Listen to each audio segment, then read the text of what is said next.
This is an explanation video for an algorithm to play the board game Codenames, written by Michael and Asaf Kalirmoz. Part 1. The board game Codenames. Let's first describe the game.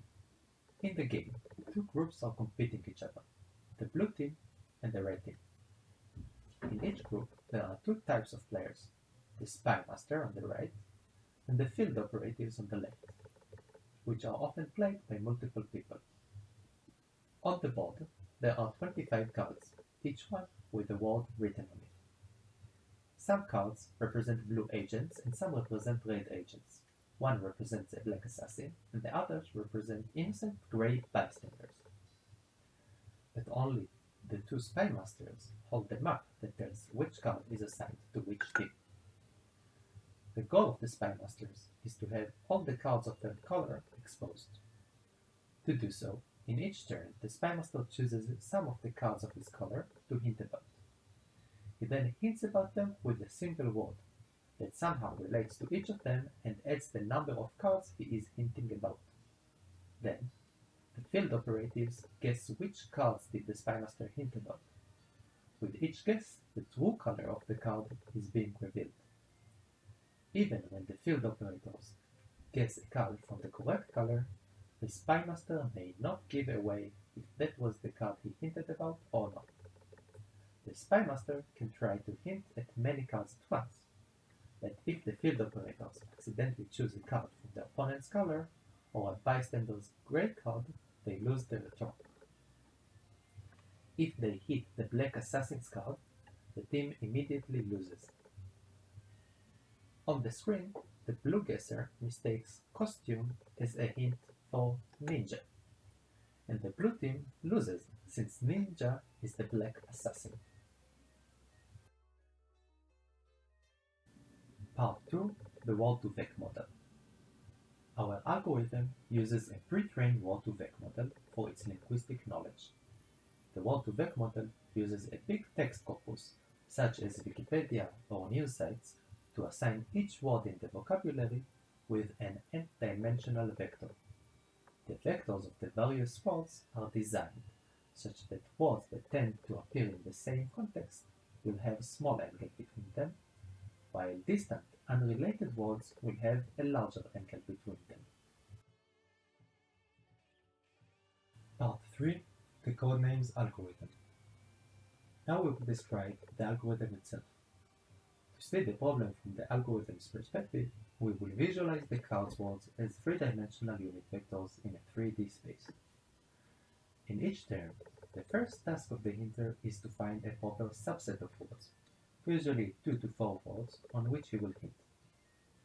Two methods of clustering were implemented. In the first clustering method, the words are considered as nodes in a graph, with edges, weights, correlated to the cosine similarity. This graph is divided into communities using the Louvain SNA algorithm, and each community is taken as an optional cluster of words to hint about in the next step. The clusters are represented here as groups of connected vectors. A second, brute force method simply iterates over all combination of words to choose the best one. The second task of the hinter is to choose a hinting word for each of the proposed clusters. In order to find a hinting word for a cluster, the hinter generates a centroid vector for the cluster to search real words nearby. An initial centroid is proposed as the center of mass of the cluster's vectors. Ideally, the centroid would be close to all the cluster's words and far from the words of the other colors, where close and far are considered in the angle metric. To optimize the centroid, the nearby words in the board from all colors are considered as a physical system, where every vector from the color of the hinter is an attractor, and every word from other colors is a repeller. The centroid is then being pushed and pulled by the words in the board, until converging to a point where it is both far away from bad words and still close to the cluster's words. The attraction force acts like a spring, where if the centroid is too far, the spring can be torn apart and is no longer considered as part of the cluster. This is done in order to allow outliers in the cluster to be thrown away. After convergence, all there needs to be done is to pick a word nearby the optimized cluster centroid. The top n words with the lowest cosine distance are examined, and the best one is chosen as the cluster's hint. The best hint from all clusters is picked and being hinted to the field operators, the guessers. Part 4. Examples. Here is an example of a well-hinted word by the algorithm. On the x-axis lay the unrevealed cards when the spymaster gave the hint redevelopment 2 cards.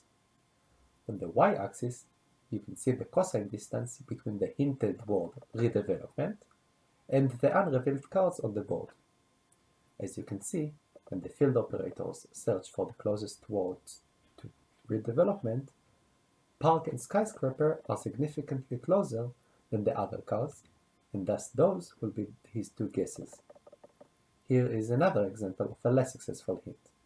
As can be seen, the gray word Earth is semantically close to the hint Apollo, almost as much as the desired blue word Moon. This might confuse the guesser, and thus this hint will not be picked. That's all. Thanks for watching.